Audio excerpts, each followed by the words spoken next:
Episode ആരംഭിക്കുന്നത് bully ചെയ്തവരുടെ കയ്യിൽ നിന്ന് അടികൊണ്ട് ബോധമില്ലാതെ കിടക്കുന്ന സൊങ്യോനെ കാണിച്ചുകൊണ്ടാണ്. എന്നാൽ പെട്ടെന്നാണ് അത് ഗാങ്സ്റ്ററായി മാറുന്നത്. പതിയെ എഴുന്നേറ്റിരുന്ന് മുന്നിലേക്ക് നോക്കിയ ഗാങ്സ്റ്റർ കാണുന്നത് സൊങ്യോനെയാണ്. അവനെ കണ്ട ഗാങ്സ്റ്റർ എഴുന്നേറ്റ് അവനോട് സംസാരിക്കാൻ പോകുന്നു. ഒട്ടും ആത്മവിശ്വാസമില്ലാതെ ഓരോന്ന് സംസാരിക്കുന്ന സൊങ്യോനെ ഗാങ്സ്റ്റർ സമാധാനിപ്പിക്കാൻ ശ്രമിക്കുന്നു. നിനക്ക് ഞാൻ നല്ല ഫ്രണ്ട്സിനെ ഉണ്ടാക്കിത്തരും, നിന്നെ ഉപദ്രവിച്ചവരോടെല്ലാം ഞാൻ പകരം വീട്ടും, നിന്റെ അമ്മയെ നന്നായി തന്നെ സംരക്ഷിക്കും, ഇങ്ങനെയെല്ലാം ഓരോന്ന് പറഞ്ഞ് സൊങ്യോങ്ങിൻ്റെ ആത്മവിശ്വാസത്തെ വർദ്ധിപ്പിക്കാൻ ഗാങ്സ്റ്റർ ശ്രമിക്കുന്നു. നിങ്ങൾ എത്ര ശ്രമിച്ചാലും എൻ്റെ ലൈഫ് ഒരിക്കലും മാറില്ല എന്ന് പറഞ്ഞ സൊങ്യോനോട് മറുപടി പറയാനായി തിരിഞ്ഞു നോക്കിയ ഗാങ്സ്റ്റർ സൊങ്യോൻ ഇരുന്നിടം ശൂന്യമായത് കണ്ട് ചുറ്റും നോക്കുന്നു. ഇത് യഥാർത്ഥത്തിൽ അടികൊണ്ട് ബോധം മറഞ്ഞു കിടന്ന ഗാങ്സ്റ്റർ കണ്ട സ്വപ്നമായിരുന്നു. പതിയെ കണ്ണു തുറന്ന് മുകളിലേക്ക് നോക്കിയിരുന്ന സൊങ്യോൻ കാണുന്നത് തന്നെ നോക്കിയിരിക്കുന്ന ചിസെക്വാനെയാണ്. അവനെ കണ്ട് സൊങ്യോൻ എഴുന്നേറ്റിരിക്കുന്നു. സൊങ്യോനെ എഴുന്നേറ്റ് നിൽക്കാൻ സഹായിക്കാൻ വേണ്ടി ചിസെക്വാൻ തൻ്റെ കൈ നീട്ടുന്നു. എന്നാൽ ആ കൈ തട്ടി മാറ്റിക്കൊണ്ട് സൊങ്യോൻ അവിടുന്ന് എഴുന്നേറ്റ് പോകാൻ തുടങ്ങുമ്പോൾ അത് തടഞ്ഞുകൊണ്ട് ചിസെക്വാൻ അവനെയും കൂട്ടി നിർബന്ധിച്ച് നഴ്സിംഗ് റൂമിലേക്ക് മരുന്ന് വെക്കാൻ കൂട്ടിക്കൊണ്ടു പോകുന്നു.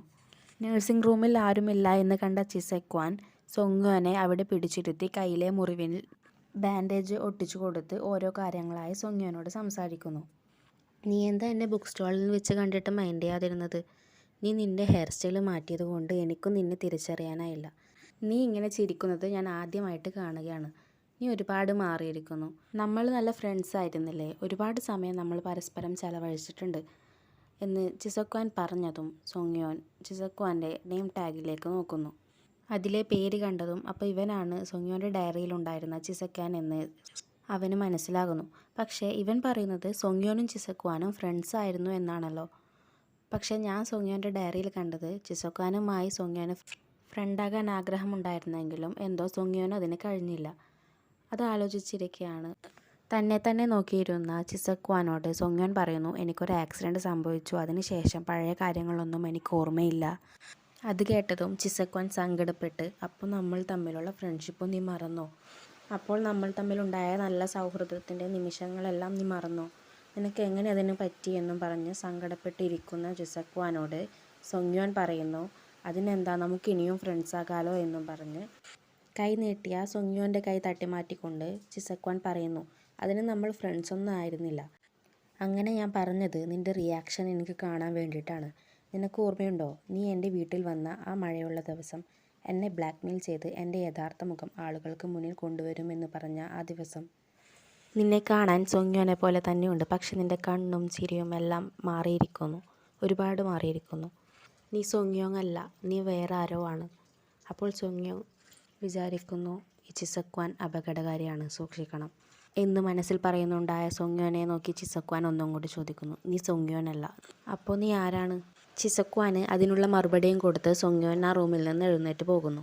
ചിസെക്വാൻ അവിടെ ഇരുന്ന് ഓരോ കാര്യങ്ങളായി ആലോചിക്കുന്നു. പിന്നീട് കാണിക്കുന്നത് ബുള്ളി ചെയ്ത കുട്ടികളെയാണ്. അവർ സൊങ്യോൻ തങ്ങളോട് എതിർത്ത് സംസാരിച്ചതിനെക്കുറിച്ചും വഴക്കിട്ടതിനെക്കുറിച്ചും സംസാരിക്കുന്നു. ഗ്യാങ്ങിലെ ലീഡർ മറ്റൊരുത്തനോട് ചോദിക്കുന്നു, എങ്ങനെയാണ് അവൻ നിൻ്റെ കയ്യിൽ നിന്ന് ഊരിപ്പോന്നത്? അതിനവൻ ഊരിപ്പോന്നതല്ല, ഞാൻ അവൻ്റെ പിടുത്തം വിട്ടതാ എന്ന് അവൻ ഉത്തരം പറയുന്നു. ലീഡർ ആ ഫൈറ്റിനെ കുറിച്ച് തന്നെ ആലോചിച്ചിരിക്കുന്നു. ക്ലാസ്സിൽ കയറിയ സൊങ്യോനെ കുട്ടികളെല്ലാം ശ്രദ്ധിക്കുന്നു. അപ്പോഴാണ് അവിടേക്ക് ചിസെക്വാൻ വന്ന്, നിൻ്റെ സീറ്റ് സെക്കൻഡ് റോയിലാണ്, നീ അവിടെയാണ് ഇരിക്കേണ്ടതെന്ന് ചിസെക്വാൻ പറയുന്നു. അതിന് സൊങ്യോൻ, നിന്നോട് ഞാൻ സഹായമൊന്നും ചോദിച്ചില്ലല്ലോ, പിന്നെന്തിനാണ് നീ എന്നെ സഹായിക്കുന്നതെന്ന് പറഞ്ഞ് ദേഷ്യപ്പെട്ട് അവിടെ പോയി ഇരിക്കുന്നു. പഠിക്കാനുള്ള ബുക്ക് ടേബിളിൽ മേൽ വെച്ച് ചുറ്റുമുള്ള കുട്ടികളെ തിരിഞ്ഞു നോക്കുമ്പോഴാണ് അവരുടെ കയ്യിലെ പഠനത്തിനാവശ്യമായ സാധനങ്ങൾ സൊങ്യോൻ ശ്രദ്ധിക്കുന്നത്. തൻ്റെ കയ്യിൽ ആകെ ഒരു പെന്നും പെൻസിലും മാത്രമേ ഉള്ളൂ എന്നവൻ ചിന്തിക്കുന്നു. അപ്പോഴാണ് തൊട്ടടുത്തിരിക്കുന്ന പെൺകുട്ടികൾ തമ്മിൽ സംസാരിക്കുന്നത് അവൻ ശ്രദ്ധിക്കുന്നത്. അവരുടെ കയ്യിലെ സാധനങ്ങൾ തീർന്നതിനാൽ സ്റ്റേഷനറി സ്റ്റോറിൽ പോയി വാങ്ങണമെന്ന് അവർ പറയുന്നു. അവരുടെ സംസാരം കേട്ട സൊങ്യോൻ, നിങ്ങൾ സ്റ്റേഷനറി സ്റ്റോറിൽ നിന്നാണോ ഇതെല്ലാം വാങ്ങുന്നത്? എന്നെയും കൂടി ഒന്ന് സഹായിക്കാമോ? ഞാനും നിങ്ങളുടെ കൂടെ വരട്ടെ. ഏതൊക്കെ സാധനങ്ങളാണ് വാങ്ങേണ്ടത് എന്ന് എനിക്ക് പറഞ്ഞു തന്നാൽ മതി എന്നവൻ ചോദിച്ചതും അവർ അതിന് ഓക്കെ പറയുന്നു. ക്ലാസ് കഴിഞ്ഞ് തിരികെ പോകുന്നുണ്ടായ പെൺകുട്ടികളെയും കാത്ത് സൊങ്യോൻ തൻ്റെ കാറുമായി അവരെ നോക്കി നിൽക്കുന്നു. അവരെ കണ്ടതും വാ കയറ് നമുക്ക് പോകാമെന്ന് പറഞ്ഞ് അവരെയും കൂട്ടി ഒരു റെസ്റ്റോറൻറ്റിലേക്ക് പോകുന്നു. അവർക്ക് ഇഷ്ടപ്പെട്ട ഭക്ഷണം വാങ്ങിച്ചു കൊടുത്ത് അതിൻ്റെ ബില്ല് സൊങ്യോങ് തന്നെ അടക്കുന്നു. പിറ്റേന്ന് ക്ലാസ്സിൽ പോയി വാങ്ങിയ സാധനങ്ങൾ ഓരോന്നായി ടേബിളിൽ വെച്ച് അവരോട് ഓരോരോ തമാശകളൊക്കെ പറഞ്ഞ് ചിരിച്ച് കളിച്ചിരിക്കുമ്പോഴാണ് അവർക്കിടയിലേക്ക് ചിസെക്വാൻ വരുന്നത്. എന്താണ് AS എന്ന് ചിസോക്വാൻ സോങ്യോനോട് ചോദിക്കുന്നു. കാരണം അവരുടെ സംസാരം ചിസോക്വാൻ ശ്രദ്ധിച്ചിരുന്നു. അതൊക്കെ സോങ്യോൻ അറിയാമെന്ന് പറഞ്ഞ് ഒരു പെൺകുട്ടി അതിൻ്റെ ഫുൾ ഫോം പറയുന്നതിനാൽ തൽക്കാലത്തേക്ക് ചിസോക്വാൻ്റെ കയ്യിൽ നിന്ന് സോങ്യോൻ രക്ഷപ്പെടുന്നു.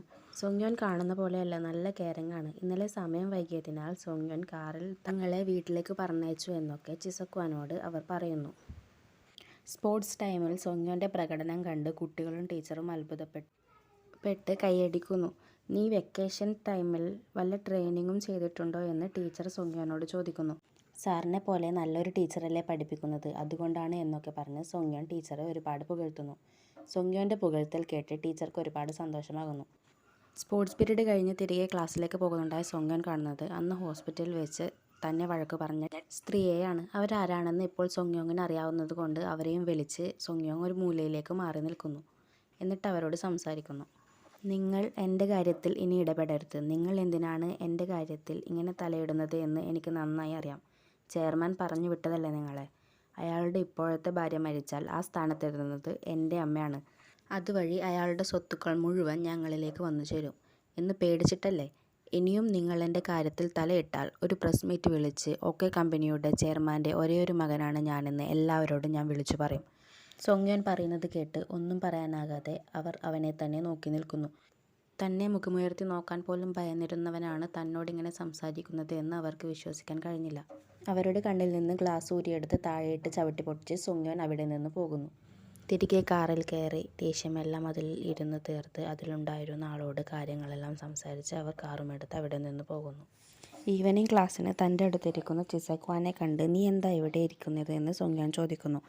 ഞാൻ ടീച്ചറോട് ചോദിച്ചിട്ടാണ് ഇവിടെ ഇരിക്കുന്നത് എന്ന് ചിസോക്വാൻ പറഞ്ഞതും പിന്നീടൊന്നും പറയാതെ സോങ്യോൻ അവിടെ കയറിയിരിക്കുന്നു. ഇത് കുറച്ച് പാടാണ് എന്നും പറഞ്ഞ് ഒരു മാത്സ് പ്രോബ്ലം ചെയ്യുന്ന സോങ്യോനെ കണ്ട് ചിസോക്വാൻ പറയുന്നു. ഇത് ഇങ്ങനെയല്ല, ഞാൻ കാണിച്ചു തരാം. അതിന് നിന്നോട് ഞാൻ സഹായമൊന്നും ചോദിച്ചില്ലല്ലോ എന്നും പറഞ്ഞ് തീരുന്നതിന് മുമ്പേ ചിസോക്വാൻ ബുക്ക് എടുത്ത് ആ പ്രോബ്ലം സോൾവ് ചെയ്യാൻ തുടങ്ങിയിരുന്നു. അത് കണ്ട് സോങ്യോൻ തൻ്റെ നോട്ടിൽ അത് പകർത്തി വെക്കുന്നു. അപ്പോഴാണ് ചിസോക്വാൻ സോങ്യോങ്ങിൻ്റെ അടുത്ത് വന്ന് അതൊക്കെ പോട്ടെ, എന്താ നിൻ്റെ ശരിക്കും പേര് എന്ന് ചോദിച്ചത്. സോങ്യോൻ മാറി നിൽക്കുന്നു. അപ്പോഴേക്കും ക്ലാസ്സിലേക്ക് സോങ്യോനെ കൗൺസിലിങ്ങിന് വിളിക്കാനായി ഒരാൾ വന്നതും അവൻ അവിടേക്ക് പോകുന്നു. കൗൺസിലിങ്ങിനിരിക്കെ ചിസോക്വാൻ പറഞ്ഞ കാര്യങ്ങൾ അവൻ ഓർത്തെടുക്കുന്നു. കൗൺസിലിങ്ങിന് വന്നവർ നിൻ്റെ ഇനിയുള്ള തീരുമാനം പോലെയാണ് നിൻ്റെ ഭാവി ഇരിക്കുന്നത്, അതുകൊണ്ട് ശരിയായ തീരുമാനമെടുക്കുക എന്നെല്ലാം ഉപദേശിച്ച് അവനെ അവിടെ നിന്ന് പറഞ്ഞേക്കുന്നു. വീട്ടിലെത്തി പഠിക്കുന്നതിനിടെ ചെയ്യാൻ കഴിയാത്ത ഒരു ക്വസ്റ്റ്യൻ ഫോട്ടോ എടുത്ത് ചിസോക്വാൻ അയച്ചു കൊടുത്ത് ഇതൊന്ന് സോൾവ് ചെയ്ത് തരാമോ എന്ന് ചോദിക്കുന്നു. ചിസോക്വാൻ അത് ശരിയായ രീതിയിൽ സോൾവ് ചെയ്ത് തിരികെ ഫോട്ടോ എടുത്ത് അയച്ചു കൊടുക്കുന്നു. അതിന് റിപ്ലൈ ആയി ഗുഡ് നൈറ്റ് എന്ന മെസ്സേജ് സോങ്യോൻ അയക്കുന്നു. ഫോൺ ഓഫ് ചെയ്ത് കിടക്കാൻ പോയ ചിസോക്വാൻ സോങ്യോനുമായി അന്ന് രാത്രി നടന്ന കാര്യങ്ങൾ സ്വപ്നം കാണുന്നു. നിൻ്റെ യഥാർത്ഥ മുഖം ഞാൻ ആളുകൾക്ക് മുമ്പിൽ കൊണ്ടുവരും, നിൻ്റെ മുഖംമൂടി ഞാൻ വലിച്ചു കീറുമെന്ന് സോങ്യോൻ പറഞ്ഞതും ചിസോക്വാൻ ഉറക്കത്തിൽ നിന്ന് ഞെട്ടി എഴുന്നേൽക്കുന്നു. എന്നിട്ട് അതും ആലോചിച്ച് കിടക്കുന്നു. തൻ്റെ വർക്കൗട്ടൊക്കെ കഴിഞ്ഞ് സോങ്യോൻ നേരെ ചെന്നത് ഹോട്ട് ബാത്ത് ചെയ്യാനാണ്. താനിരിക്കുന്നതിൻ്റെ ഓപ്പോസിറ്റ് ഇരിക്കുന്ന രണ്ടുപേരെ കണ്ട് ഹേ ഇത് കുട്ടികൾക്കുള്ള സ്ഥലമല്ല എന്ന് അവരോടായി സോങ്യോൻ പറയുന്നു. എന്നാൽ അത് ഇഷ്ടപ്പെടാതെ അതിലൊരാൾ എഴുന്നേറ്റിരുന്ന് നിന്നെ കണ്ടാൽ ഞങ്ങളെക്കാൾ ചെറുതാണല്ലോ, എന്നിട്ട് ഞങ്ങളെ കുട്ടികളെന്ന് വിളിക്കുന്നു എന്ന് പറഞ്ഞ് അവനെ ഭീഷണിപ്പെടുത്തുന്നു. എന്നാൽ അവൻ്റെ ഭീഷണി അതിരി കടന്നതും സോങ്യോൻ അത് ഇഷ്ടപ്പെടാതെ അവനെ പിടിച്ചു നിർത്തുന്നു. അപ്പോഴാണ് സോങ്യോൻ അവൻ്റെ കയ്യിലെ ടാറ്റോ ശ്രദ്ധിച്ചത്. ഇത് പുതിയ ഗ്യാങ് ആണോ എന്നവൻ ചോദിക്കുന്നു. അതെങ്ങനെ നിനക്കറിയാമെന്ന് സോങ്യോനോടായി അയാൾ ചോദിച്ചതും ഞാൻ ആരാണെന്ന് അറിയുമോ നിനക്ക്, ചിസ്വാൻ ഗാങ്ങിലെ കിങ് ദോക്പാലാണ് ഞാനെന്ന് സോങ്യോൻ മറുപടി പറയുന്നു. കിങ് ദോക്പാൽ എന്ന് കേട്ടതും അവർ ഞെട്ടി സോങ്യോനെ നോക്കുന്നു. അവരുടെ കയ്യിൽ കുറച്ച് പൈസയും കൊടുത്ത് സോങ്യോൻ അവിടെ നിന്ന് പോകുന്നു. അപ്പോഴാണ് ഗ്യാങ്ങിലുണ്ടായിരുന്ന ഗാങ്സ്റ്ററുടെ അസിസ്റ്റൻറ്റും കൂടെ ബുള്ളീസും ഉണ്ട്. അവർക്ക് ഗ്യാങ്ങിൽ ചേരാൻ വേണ്ടിയിട്ടാണ് അവർ അവിടേക്ക് വന്നത്. അസിസ്റ്റൻറ്റിനെ കണ്ട് അവിടെ ഉണ്ടായിരുന്നവർ അയാളോട് ചോദിക്കുന്നു, കിങ് ദോക്പാൽ സർ മരിച്ചില്ലേ, അയാളുടെ സ്ഥാനത്ത് വേറെ ആരെങ്കിലും ഉണ്ടോ ഇപ്പോൾ നിങ്ങളുടെ ഗ്യാങ്ങിൽ? കിങ് ദോക്പാലിന് ഒരു മകനുണ്ടോ എന്ന് അയാൾ ചോദിച്ചതും അസിസ്റ്റൻറ്റ് ബോസ് അതിന് കല്യാണം കഴിച്ചിട്ടില്ല എന്ന് അവരോട് പറയുന്നു. അപ്പോഴേക്കും കിങ് ദോക്പാലിൻ്റെ സ്ഥാനത്ത് ഇപ്പോഴുള്ള ആൾ അവിടേക്ക് വരുന്നു. അയാളോട് അവർ കാര്യം പറയുന്നു. സർ, ഒരു കുട്ടി ഇങ്ങനെ വന്ന് കിങ് ദോക്പാലിനെ പോലെ ആക്ട് ചെയ്യുന്നു എന്ന് അവർ പറഞ്ഞതും ബുള്ളീസിൻ്റെ ലീഡർ അതുവഴി നടന്നു പോകുന്ന സോങ്യോനെ കാണുന്നു. അത് സോങ്യോൻ തന്നെയാണോ എന്ന് അവൻ ഉറപ്പിക്കുന്നു. വീട്ടിലെത്തിയ സോങ്യോനോട് നിന്നെ കാണാൻ ഒരു ഫ്രണ്ട് വന്നിട്ടുണ്ടെന്ന് വീട് പറയുന്നു. അതാരാണെന്ന് നോക്കാനായി മുന്നോട്ട് നോക്കി അവൻ കാണുന്നത് ചിസോക്വാനെയാണ്. നീ എന്താ ഇവിടെ എന്ന് ചോദിച്ചതും അപ്പുറത്ത് ബഹളം കേട്ട് സോങ്യോൻ ചിസക്വാനോട് മുകളിലാണ് എൻ്റെ മുറി, നീ അവിടെ പോയിക്കോ, ഞാനിപ്പോൾ വരാമെന്ന് പറഞ്ഞ് മദ്യപിച്ച് ബോധമില്ലാതെ കിടക്കുന്ന സോങ്യോൻ്റെ അമ്മയെ താങ്ങി പിടിച്ച് അവൻ റൂമിലേക്ക് കൊണ്ടുപോകുന്നു. ഇതാണ് പറ്റിയ അവസരമെന്ന് പറഞ്ഞ് സോങ്യോൻ്റെ മുറിയെല്ലാം ചിസക്വാൻ പരിശോധിക്കാൻ തുടങ്ങുന്നു. അപ്പോഴേക്ക് സോങ്യോൻ അവിടേക്ക് വന്ന് നീ എന്താ ചെയ്യുന്നത് എന്ന് ചിസക്വാനോട് ചോദിക്കുന്നു. നീ എന്താ കരുതുന്നത്, ഞാൻ സോങ്യോനെ വല്ലയിടത്തും പൂട്ടിയിട്ടോ എന്നാണോ? അതിനു മറുപടിയായി ചിസോക്കാൻ ചോദിക്കുന്നു, സോങ്യോൻ എവിടെയാണ്? നീ ഒരു എലി മനുഷ്യനാകുന്ന മിത്ത് കേട്ടിട്ടുണ്ടോ? അതുപോലെയാണ് ഇതും എന്ന് നീ കരുതിയാൽ മതി. നീ എന്തിനാ മറ്റുള്ളവരുടെ ലൈഫ് വെച്ച് തമാശ കളിക്കുന്നത് എന്ന് ചിസോക്കാൻ ചോദിച്ചതും സോങ്യോൻ നീ വീട്ടിൽ പോകാൻ നോക്ക്, അതെൻ്റെ ഇഷ്ടം, എനിക്ക് ഒറ്റയ്ക്കിരുന്ന് പഠിക്കുന്നതാണ് ഇഷ്ടം എന്ന് പറഞ്ഞ് റൂമിലേക്ക് പോകുന്നു. പിന്നാലെ തന്നെ സോങ്യോങ്ങിനെ പിന്തുടർന്ന് ചിസോക്കാനും അവൻ്റെ കൂടെ പോകുന്നു. സോങ്യോനെ വിടാൻ ഭാവമില്ല എന്ന മട്ടിൽ ചിസോക്കാൻ നീയാണ് യഥാർത്ഥ സോങ്യോൻ എന്ന് എന്നെ തെളിയിച്ച് കാണിക്ക്, അതോ നീ സോങ്യോനെ കൊന്നോ? അത് പറഞ്ഞതും ചിസോക്കാൻ്റെ കോളറിൽ പിടിച്ച് സോങ്യോൻ പറയുന്നു, ആ രാത്രി എന്താണ് നടന്നത്? നീ എന്താണ് അവനെ ചെയ്തത്? എന്നെ ഭീഷണിപ്പെടുത്തി അവൻ അവിടുന്ന് പോയി, അല്ലാതെ ഞാൻ അവനെ ഒന്നും ചെയ്തിട്ടില്ല എന്ന് ചിസോക്കാൻ സോങ്യോനോട് പറയുന്നു. നിന്നെയാണ് അവൻ പാലത്തിന് മുകളിൽ നിന്ന് സൂയിസൈഡ് ചെയ്യുന്നതിന് മുമ്പ് അവസാനമായി കണ്ടത്. അതിൻ്റെ ബാക്കി പറയാനായി സോങ്യോൻ തുടങ്ങിയതും സോങ്യോൻ്റെ അമ്മ വീണ്ടും ബഹളം ഉണ്ടാക്കാൻ തുടങ്ങി. അവൻ അവിടേക്ക് ഓടിപ്പോയി അമ്മയെ മുറുകെ പിടിക്കുന്നു. അവർ അവനിൽ നിന്ന് വിട്ടകന്ന് അവൻ്റെ കാരണം നോക്കി ഒന്ന് കൊടുക്കുന്നു. നീ എൻ്റെ ലൈഫിൽ വന്നില്ലായിരുന്നെങ്കിൽ ഞാൻ ഇന്ന് നല്ലൊരു ആക്ട്രസ് ആകുമായിരുന്നു. എൻ്റെ ജീവിതം ഇങ്ങനെ ആക്കിയത് നീ ജനിച്ചതിന് ശേഷമാണ് എന്നൊക്കെ പറഞ്ഞ് വീണ്ടും അവനെ അടിക്കുന്നു. നിങ്ങൾക്ക് ഇനിയും നിങ്ങൾ ആഗ്രഹിച്ച പോലെ തന്നെ നിങ്ങൾക്ക് ജീവിക്കാം, അതിന് ഇനിയും സമയം വൈകിട്ടൊന്നുമില്ല എന്നും പറഞ്ഞ് അവൻ അമ്മയെ ആശ്വസിപ്പിച്ച് റൂമിൽ കൊണ്ടുപോയി കിടത്തുന്നു. ഇതൊക്കെ കണ്ട് മാറി നിൽക്കുന്നുണ്ടായ ചിസക്വാനെ നോക്കി ഞാൻ നിന്നെ കൊണ്ടുവിടാം, ഞാനൊന്ന് എൻ്റെ ഡ്രസ്സ് മാറിയിട്ട് വരട്ടെ എന്ന് പറഞ്ഞ് അവിടുന്ന് പോകുന്നു. സോങ്യോൻ മാറ്റിവെച്ച ജാക്കറ്റിൻ്റെ പുറത്ത് അവൻ്റെ അമ്മയുടെ മുടിയിരിക്കുന്നത് ചിസക്വാൻ ശ്രദ്ധിക്കുന്നു. അവനത് ഭദ്രമായി ബാഗിലെടുത്ത് വെച്ച് അവിടെ നിന്ന് പോകുന്നു. തിരികെ പടികൾ ഇറങ്ങി വരുന്നുണ്ടായ ചിസക്വാനോട് സോങ്യോൻ നമുക്ക് കുറച്ച് ശുദ്ധമായി ശ്വസിക്കാൻ പോയാലോ എന്ന് പറഞ്ഞ് പാട്ട് കേൾക്കാനായി കൊണ്ടുപോകുന്നു. പാട്ട് കേൾക്കുന്നതിനിടെ ഒരുപാട് കാര്യങ്ങൾ അവൻ ചിസക്വാനോട് പറയുന്നു. സോങ്യോൻ്റെ സംസാര രീതി കണ്ട് ശരിക്കും നിനക്ക് എത്ര വയസ്സായി എന്ന് ചോദിക്കുന്നു. നിന്നേക്കാൾ കൂടുതലുണ്ട് എന്ന് അവൻ മറുപടി പറയുന്നു. പാട്ട് കേട്ട് പുറത്തിറങ്ങിയപ്പോഴാണ് പെട്ടെന്ന് ചിസക്വാൻ്റെ ഫോണിലേക്ക് ഒരു കോൾ വന്നത്. അതെടുത്ത് നോക്കിയതും അവൻ ടെൻഷൻ ആവാൻ തുടങ്ങി. ഫോണിൽ സംസാരിച്ച് കഴിഞ്ഞ് ടെൻഷനോടെ നിൽക്കുന്ന ചിസക്വാനെ സോങ്യോൻ നോക്കുന്നു. സോങ്യോൻ നോക്കുന്നത് കണ്ട് അച്ഛൻ വിളിച്ചതാണെന്ന് ചിസക്വാൻ മറുപടി പറയുന്നു. അത് വിട്, നേരത്തെ വീട്ടിൽ വെച്ച് പറഞ്ഞതിൻ്റെ ബാക്കി പറ. സോങ്യോൻ അവൻ മരിച്ചോ? നീ വീട്ടിൽ നിന്നെടുത്ത മുടിയിഴകളില്ലേ, അത് നീ ആദ്യം പരിശോധിക്ക്, അപ്പോൾ നിനക്കിതിനുള്ള ഉത്തരം കിട്ടുമെന്ന് പറഞ്ഞ് സോങ്യോൻ അവിടെ നിന്ന് പോകുന്നു. വീട്ടിലേക്ക് കയറാതെ വീട്ടിന് മുന്നിൽ പേടിയോടെ ചിസക്വാൻ നിൽക്കുന്നു. സമയം നോക്കിയപ്പോൾ ഒരുപാട് വൈകിയിരിക്കുന്നു എന്ന് അവന് മനസ്സിലായി. അകത്തേക്ക് കയറി വന്നവനെ കണ്ട് നീ എവിടെയായിരുന്നു ഇത്രയും നേരം? ആരുടെ കൂടെയായിരുന്നു? എന്തു ചെയ്യുകയായിരുന്നു? സ്കൂളിൽ നിന്ന് ഇവിടേക്ക് വരാൻ 40 മിനിറ്റേ വേണ്ടൂ. ഇതുവരെ നീ ആരുടെ കൂടെയായിരുന്നു? ഞാൻ എൻ്റെ ഫ്രണ്ടിൻ്റെ കൂടെ ഒരു പാട്ട് കേൾക്കുകയായിരുന്നു എന്ന് ചിസക്വാൻ പറയുന്നു. ഫ്രണ്ടോ? ഏത് ഫ്രണ്ട്? അവൻ എങ്ങനെ, നന്നായി പഠിക്കുമോ?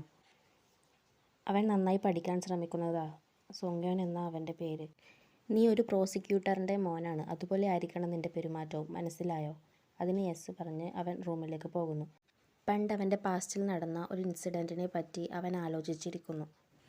പിറ്റേന്ന് സ്കൂളിലൂടെ ഒറ്റയ്ക്ക് നടക്കുകയായിരുന്ന സോങ്യോനെ തടഞ്ഞുകൊണ്ട് ബുള്ളി ചെയ്തവർ സംസാരിക്കുന്നു. ഞങ്ങൾക്ക് തോന്നുന്നു നീ മുമ്പേ എങ്ങനെയായിരുന്നു എന്ന് മറന്നുപോയി എന്ന്. സാരമില്ല, ഞങ്ങൾ കാണിച്ചു തരാം എന്നും പറഞ്ഞ് അതിലൊരാൾ മുമ്പ് സോങ്യോനെ ബുള്ളി ചെയ്തപ്പോൾ എടുത്ത വീഡിയോസും ഫോട്ടോസും അവനെ കാണിക്കുന്നു. അത് കണ്ട് സോങ്യോന് ദേഷ്യം സഹിക്കാനായില്ല. സോങ്യോൻ ഇപ്പോൾ തങ്ങളെ നോക്കി കരഞ്ഞു കൂവുമെന്ന് പ്രതീക്ഷിച്ചവർ അവൻ്റെ ഭാവമാറ്റം കണ്ട് അവനെ എന്താണ് ചെയ്യാൻ പോകുന്നതെന്ന് നോക്കുന്നു. തൻ്റെ കയ്യിലിരുന്ന ഫോൺ മടക്കിയൊടിച്ച് അവൻ ദൂരേക്ക് വലിച്ചെറിഞ്ഞ് അവരോട് സംസാരിക്കുന്നു. അവനെ അടിക്കാനായി പോയവനെ തടഞ്ഞുകൊണ്ട് ഇവിടെ വെച്ച് വേണ്ട, മറ്റൊരിടത്ത് വെച്ച് അടിക്കാമെന്ന് പറഞ്ഞ് അവിടേക്ക് പോകുന്നു. ആദ്യം നിങ്ങൾ എന്നെ അടിക്ക്, ഞാൻ ആദ്യം അടിച്ചിട്ട് വേണം ചെറിയ പയ്യന്മാരെ അടിച്ചു എന്ന് പറയാൻ.